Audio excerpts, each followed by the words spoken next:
Muy buenas tardes, bienvenidos a Una Mirada al Día, programa que produce la Coordinadora Republicana junto con la abeja.p. Soy Luciano Reboredo y cuento con la compañía de Ángel Delgado en la conducción del programa. ¿Cómo estás, Ángel? Buenas tardes. Muy buenas tardes, Luciano. Muy buenas tardes, amigos todos. Como siempre, comentando en el acontecer diario de lo que viene pasando en nuestro país, ¿no? No dejan de haber siempre noticias importantes y ese es el objeto de su programa. A la orden. Ángel, todos los días tenemos increíblemente una gran cantidad de material para comentar, ¿no? Hoy por la tarde habrá novedades respecto al pedido de prisión preventiva para la cuñada, hija putativa de Pedro Castillo. Bueno, y ese proceso seguirá su curso, pero también con relación a este caso concreto y a la intervención que se hizo en Palacio de Gobierno, precisamente buscando a esta señorita y no se le encontró, Pedro Castillo ha dado un paso un poco sorprendente, ¿no? Porque ha enviado a la Inspectoría de la Policía Nacional un documento pidiendo que se sancione a Harvey Colchado y que se le pase al retiro, además, ¿no? Cosa que nos sorprende un poco, Ángel, porque creo que no corresponde a la investidura del presidente meterse, digamos, en temas que se podrían considerar que no son de su nivel, ¿no? Que no corresponde pues al presidente.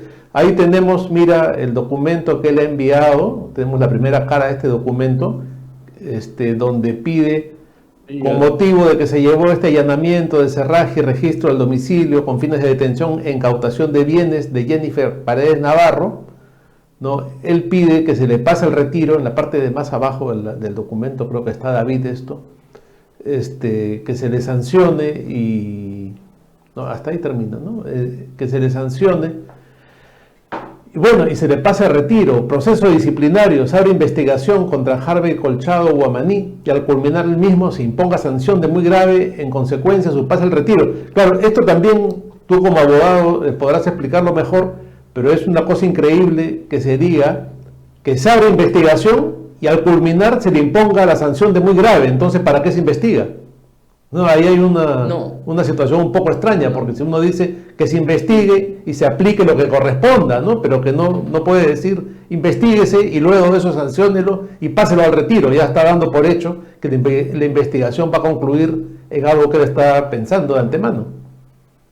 a ver, sí, yo creo que es un tema regular que no debería generar ningún tipo de comentario político, pero sin embargo la intervención de Castillo en calidad de presidente de la República cambia las cosas. Quizá pues Castillo ya haya asumido eso, que él está siendo investigado y entonces se comporta como una persona más. Pero en sentido estricto, el presidente de la República no tiene por qué meterse en este tipo de cosas, toda vez que él política y del punto de vista administrativo, del punto de vista de su actuación en general, está muy representado por instancias. Tiene la Casa Militar, tiene la Secretaría General de Palacio, tiene, en fin, los ministros de Estado, tiene un conjunto de personajes e instituciones que pueden perfectamente salir al frente para hacer una denuncia de esta naturaleza. Por otro lado, yo creo que la denuncia desde el punto de vista formal es válida porque toda persona pues tiene derecho a poner a conocimiento de la autoridad competente, en este caso a la Inspectoría de la Policía Nacional, una inconducta, en este caso de alguno de sus efectivos. Eso yo creo que no está en duda. Otra vez, yo tengo la posición de que las denuncias son una atribución inherente a todas las personas en su calidad de sujetos de derecho que quieren justamente a través de ella activar un proceso de tutela jurisdiccional o tutela administrativa, según sea el caso, que le permita proteger algún derecho o defenderse de alguna agresión. De ese punto de vista yo no tengo ningún tipo de reparo, no hago más comentarios, porque efectivamente podría ser que el señor Colchado se haya comportado de modo indebido, pero eso lo va a ver quién, la Inspectoría General, y para eso hay estos procedimientos. No es la primera vez que policías actúan pues sobrepasándose. Las películas hemos visto intervenciones policiales donde se siembran una serie de pruebas, drogas, para inculpar a una persona, o hay un comportamiento abusivo donde no se le leen los derechos a la persona y se la atropellen. En fin, lo que quiero decir que el señor Colchado en tanto miembro de una institución, tiene que actuar de acuerdo a procedimientos y si alguien considera que no lo ha sido así, tiene el legítimo derecho a presentar la correspondiente denuncia. Esta denuncia se tramita en sede administrativa ante la inspectoría, efectivamente, que es la que tendrá que evaluar. Aquí lo que llama la atención, ya sé que de un tema regular, natural, estemos conversando es la intervención del presidente de la República, porque esa presencia distorsiona todo, ¿no? Otra vez pone en cuestión la calidad de la investidura presidencial y por otro lado, la conclusión puede ser que, en fin, una denuncia de este tipo podría salir de los límites de una investigación regular que tiene que ser sobre todo imparcial, toda vez que finalmente Colchado es denunciado al haber llevado a cabo por mandato de un juez y bajo las órdenes de un fiscal un conjunto de actuaciones que están contempladas en la legislación. Nadie ha puesto en duda la intervención. Ahora, si en ella el señor Colchado se excedió en su comportamiento, eso es un tema que tiene que verse efectivamente, pero no creo prudente que el presidente de la República tenga que ver con esa denuncia. Si lo hubiera presentado el jefe de la Casa Militar, lo hubiera hecho la Secretaría de Palacio o alguna otra instancia que representa al presidente de la República, yo creo que ahora estaríamos ante un tema de menor importancia, porque finalmente, si es cierto, no va a tener que ser visto por la propia policía. La policía es una institución que en primera instancia conoce de las faltas administrativas que puedan cometer sus subordinados, sus miembros. Eso es así, siempre ha sido así. Y creo que después de eso hay todavía un tribunal civil que revisa lo que hace la administración, o sea, un tribunal administrativo que tiene sede en el Ministerio del Interior. Yo participé alguna vez como vocal, como miembro de esa instancia, que revisa aquellos casos que irían en apelación. O sea, lo que decida la inspectoría todavía puede ser revisado. Y no solamente eso, sino que las decisiones de todo tribunal administrativo, como sabes tú, Luciano, pueden ser revisadas en sede judicial después. O sea, se puede entablar un proceso judicial, un contencioso administrativo, que es el nombre técnico, con el objeto de revisar lo que ha decidido la institución, en este caso la Policía Nacional, sobre el caso. O sea que este es un asunto que recién comienza, no debería provocar ningún reparo o cuestionamiento político, pero, repito, el hecho que el presidente de la República sea el autor de la denuncia, bueno, pues tiene como resultado el que estemos comentando este hecho y que al respecto pues haya posiciones como la que tú has dicho, que efectivamente que es una intervención, que es abusivo, que ya adelanto. No, la adelanto, mira, el tema no, porque cuando uno hace una denuncia, uno dice tal cosa y finalmente propone, pero esa proposición no tiene ninguna fuerza. Eso lo va a ver la instancia que va a conocer el caso. Eso es un dicho. Nosotros cuando se hace una demanda, ¿no? Se plantea al final del petitorio lo que uno quiere, ¿no? Y entonces ahí puede decir su dicho, pero eso no es que va a ser así necesariamente. Ángel, en fin, claro. De trámite que nos llevan a cometer, gracias al señor Castillo. La verdad no tendría por qué. Claro, sería un hecho administrativo más, que no tendría ninguna relevancia. Y yo coincido contigo en lo esencial de tu comentario, ¿no? Lo que sí es, que yo quería agregar, es que el hecho que lo firme el presidente de la República y que él se dirija a esta instancia, más que una denuncia lo convierte casi en una orden, ¿no? Porque él dice, luego de investigación procédase a destituirlo, a pasarlo al retiro. Entonces eso distorsiona la naturaleza de la denuncia y le da otro sentido que lamentablemente es parte de una serie de errores y de malos manejos que suele cometer Pedro Castillo por su manera de ser, por estar mal asesorado. No sé cuál es la causa de esto, pero tú aclaras muy bien que hay otras instancias, sí. ¿No? Hay procuradores, hay la Casa Militar, está el ministerio, hay ministros, bueno, otras instancias que han podido hacerlo. Concretamente creo que la Casa Militar es la que se encarga de la administración del Palacio de Gobierno y que han podido hacerlo, ¿no? Pero, mira, esto a mí me huele mal y yo creo que además también le quita categoría, denigra un poco la condición y la majestad de la presidencia de la República, que no hay que descuidar, ¿no? A veces suena un poco pomposo decir esto, ¿no? Pero no hay que descuidar eso porque son instituciones que hay que mantener en su nivel Claro. y mantener el respeto que merecen, ¿no? Pero si la presidencia de la República está en dimes y diretes y en denuncias, como que desciende a un nivel que no debiera. Por otro lado, como tú dices, es probable pues que haya cometido algún exceso colchado y eso Eso no ya se sabe. corresponderá a las instancias No también, policiales ¿ah? De repente investigarlo. no, no. No es Sí. materia del comentario, sino el fondo está en el hecho de que el presidente está o no en condición de firmar esto, hace bien o no. Yo creo que es un error de su parte. Totalmente de acuerdo contigo, porque además se tiene en cuenta que el presidente es el jefe constitucionalmente hablando de la Policía Nacional, como lo es también de la Fuerza Armada. Entonces parece una orden Claro, y parece una represalia de la fuerza contra la debilidad, ¿te das cuenta? David contra Goliat, y eso inclusive no sé si le hace bien al propio presidente de la República. claro, es como que el comandante general del ejército denuncie a un mayor, a un capitán. Esa denuncia ya viene con mucho peso encima, ¿no? Es bien complicada. Claro, pues, Nadie claro. se salva de una cosa así, pero en fin. Por Ya- eso es un error, creo, es un error y a la vez prepotencia. Ahora, salvo que con eso quiera dar un mensaje, pero la verdad, la debilidad de Castillo en este momento es tan absoluta que no sé si eso puede generar un impacto positivo, amedrentar a alguien y hacer que la policía se doblegue. Me parece difícil. La policía cumple órdenes de las instancias constitucionales, así como cumple órdenes del presidente de la República, del Ministerio del Interior, también cumple órdenes del Poder Judicial, uno, y de la Fiscalía.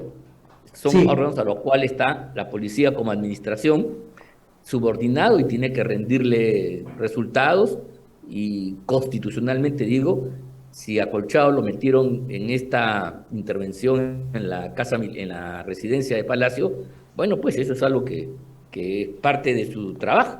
ese Repito, es, no sé si se excedió o no, eso es un tema aparte, claro, pero él está ahí no porque se metió porque quiso. Dos, el presidente o alguien, si cree que se ha violentado un derecho dentro, bueno, lo puede hacer saber y le parece bien, pero punto, que se tramite. Yo soy lo que creo en las instituciones. sí, Son las sí, sí. instituciones las que tienen que hablar y se procesa a través de un trámite y el trámite dirá cómo es al final. Sí, sí, sin duda muy buena esta aclaración, ¿no? Que está de por medio también la fiscalía. Y este hombre finalmente Claro, no es que ha ido por una iniciativa policial, sino en el cumplimiento de una así orden es. de la fiscalía. Tiene doble orden de la Fiscalía y del Poder Judicial, que es el que autoriza la intervención en Claro, Palacio. claro, el que Claro. aprueba el pedido del fiscal. Sí, sí, sí, sí. Bueno, y hablando de fiscalía, finalmente se acusó a Susana Villarán y a otros, y a una veintena más de implicados en el llamado caso de las Chalinas Verdes, por este caso que venía ya hace tiempo, con muchas pruebas, con una serie de colaboradores eficaces. Se han pedido 29 años de prisión para la señora Villarán y también, diferentes tipos de sanciones para estos 20 implicados más que van desde asesores, desde el gerente municipal y una serie de personas vinculadas a este caso de corrupción que se sabe que llegó hasta los 11 millones de dólares que se habrían recibido de Odebrecht, de Graña y de todos los implicados en estos casos, sobornos que estuvieron vinculados a la famosa campaña del no a la revocatoria y que beneficiaron a estas empresas con obras, con peajes, etcétera, ¿no? Entonces ya se llegó a esta etapa final y vamos a ver cuál es el desenlace, ¿no? De este famoso caso de las chalinas verdes. Ahí tenemos precisamente a la señora Villarán con una chalina verde. Y son muchos los implicados. Algunos por el momento se están librando, algunos que eran muy mencionados al comienzo no están todavía incluidos. No sé si luego se podrá ampliar esta lista. No conozco esta parte del proceso, pero las sanciones son bastante elevadas, Ángel, y bueno, es un caso que también se ha reabierto en el sentido de lo que hemos venido hablando estos días, ¿no? Como que la nueva fiscal de la Nación ha dado un impulso a todos estos casos emblemáticos de temas vinculados a la política y a casos de corrupción en el manejo de la cosa pública. Así es, así es. Mira, yo no voy a hablar pues de la solicitud fiscal acerca de la pena, tampoco de los delitos cometidos. Eso es un trámite especial y creo que este programa pues tiene que dar una visión de otro tipo. Mira, lo que yo quiero decir es que en la relación con Odebrecht ha habido comportamientos diferentes por parte de la Fiscalía y espero que eso se enmiende a partir de Patricia Benavides. La señora Villarán, cuando pacta con Odebrecht, lo hace en su calidad de funcionaria pública. Era alcalde de Lima y estuvo metido en un proceso de revocatoria. Y además, no solamente lo hace en cuanto a una simultaneidad dentro de un tiempo determinado que no debió tener ese tipo de compromisos, sino que está perfectamente acreditado que el apoyo que le da OAS, que el apoyo que le da Odebrecht, ¿no? Tiene inmediatamente una contraparte. Más aún, la campaña de Odebrecht se da después que ella anuncia la firma de un contrato, me acuerdo, el 10 de febrero,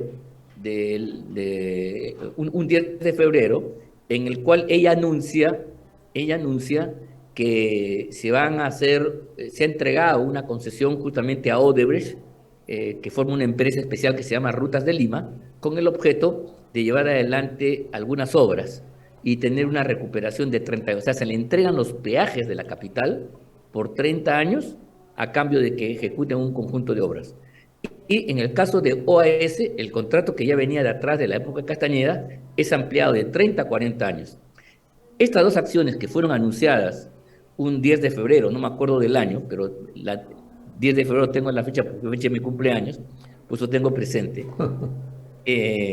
Bueno, inmediatamente eso se materializó en contratos y en obras, o sea, se entregó. Y a cambio de eso, como han declarado Barata y compañía, recibe pues 1, 2, 3, varios millones de soles para esta campaña.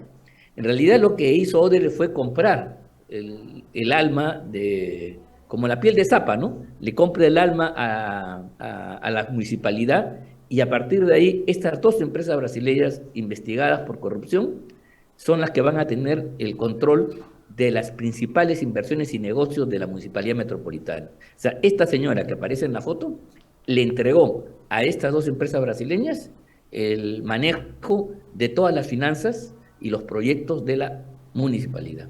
Por eso que, no sé si 29 años es exacto o no, pero la responsabilidad es gravísima, objetiva. Y ahí están los contratos, ahí están los documentos, ahí están las órdenes de pago. Aquí no hay suposiciones.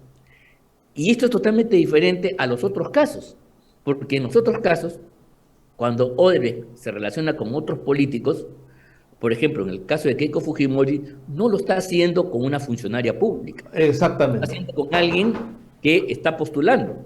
Y las reglas electorales no establecían ningún tipo de cortapisa, ningún tipo de prohibición.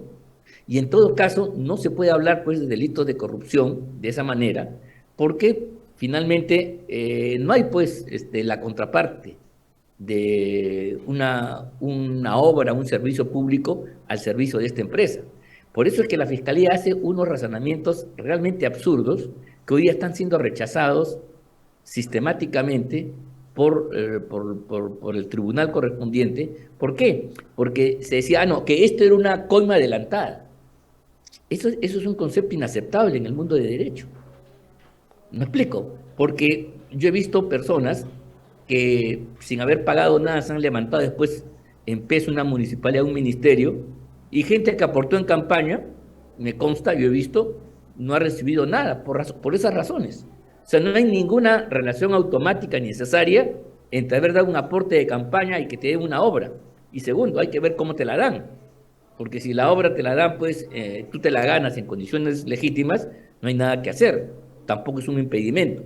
Pero el caso de él fue una entrega a dedo, a mano. Fue una decisión voluntaria. Fue una concesión donde ella tomó la decisión, ¿no?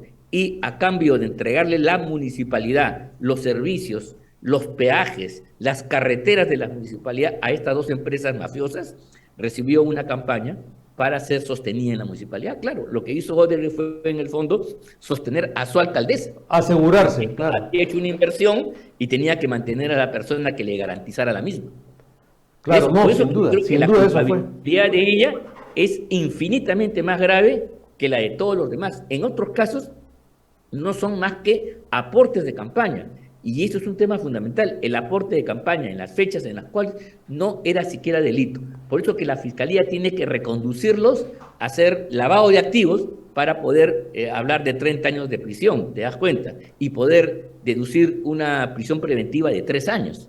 Pero eso es jalar las cosas. A partir del aporte de campaña sacan la idea de que hay una organización criminal, de que hay un... Perdóname, eso es campaña. Y efectivamente, incluso si hay delitos en la campaña, serán delitos de falsedad genérica, de no declaración, que tienen penas menores y que jamás hubieran dado, jamás hubieran hecho posible de que contra Keiko Fujimori se intentara decretar una prisión preventiva de 3 años. Ángel, por otro lado, yo entiendo que para que haya lavado de activos se tiene que producir el círculo completo, ¿no es cierto? Es decir, uno recibe un dinero sucio de una empresa mafiosa o de quien sea. Luego de eso, en el poder o en la situación que sea, genera algún tipo de beneficio para retornarle el dinero a esta persona. Entonces ahí se produce el delito completo. Pero si alguien recibe el dinero para una campaña, hace la campaña y ahí termina, no se configura el delito completo, no hay lavado de activos hasta donde yo entiendo, y esa es mi visión. Sin ser abogado, me parece que el sentido común es la base del razonamiento jurídico, ¿no? Bueno, lo que pasa es que el tipo penal se ha ido distorsionando, se ha ido ampliando expansivamente. Yo creo que eso es equivocado porque hay otras figuras delictivas para llamar las cosas, pero el que sean lavado de activos y que el lavado de activos tenga un panorama tan amplio, deja en una posición de indefensión a las personas. Porque entonces es lavado de activos cuando mañana alguien te paga a ti tu sueldo y tú no sabes efectivamente de dónde vino. Tú eres un trabajador o eres una persona que ha hecho una consultoría, has hecho un trabajo, has producido un servicio, te dan un dinero y te procesan por lavado de activos. Perdóname, yo cumplí mi tarea. Para que haya lavado de activos en sentido estricto, tiene que producirse el proceso en el cual un dinero negro que viene de una actividad delictiva requiere ser blanqueado. Por eso que se lava, y entonces se transforma de dinero negro en un dinero legal, ¿no? Entonces, hay personas que se encargan de ese servicio, de ese lavado, y por supuesto reciben una comisión cuantiosa, y en segundo lugar, tienen que devolver ese dinero. O sea, ese dinero, la operación siempre se hizo a través de una persona que fue la que ordenó, y hay una persona que hace pues de pantalla para que se produzca el lavado correspondiente. Como si hay plata de narcotráfico, entonces se ordenan comprar hoteles, propiedades, obras de arte, una serie de cosas, con el objeto de blanquear el delito. O sea, la persona que opera tiene que saber que está blanqueando el delito. Además, claro. Y la empresa o la empresa, el sujeto que pide tiene que saber que su dinero es negro. Entonces aquí habría que probar que Odebrecht lavaba activos en primer lugar. O sea, que el dinero de Odebrecht era un dinero que no nacía de sus operaciones. Por supuesto que nacía de sus operaciones, solo que lo destinaba pues a fines de corromper a la gente. O sea, esa es una cosa distinta, completamente diferente. Ese es otro tipo delictivo. Ahora, Ángel. Y la persona que recibe, ¿no? ¿Acaso recibía para que le laven el activo? Yo no sé por qué la defensa de Fujimori, de Keiko, nunca le hizo la pregunta a la Fiscalía y a Barata. Señor Barata, ¿usted le ha dado a mi representada dinero para que lo lave o era fondos de campaña, para que una donación para que usted lo gaste en la campaña? Eso es así de simple. Y si además, y si retornó de alguna manera ese dinero lavado. Claro. Esa es la clave del lavado. Nunca habría donaciones, pues. Claro. Nunca habría, o sea, es una donación que se pierde. Ahora, es una donación que queda en un activo, que queda en la compra de algo. Claro. Ahora, Ángel, hay otra duda que tengo yo y mucha gente, yo me imagino. Si se ha configurado este delito cuando Odebrecht le entrega este dinero a Susana Villarán para los fines que ya conocemos, que se han usado de tal forma, y todo esto es un acto delictivo, ¿de acuerdo? Y como consecuencia de este delito, ellos se han beneficiado con los peajes y con X beneficios.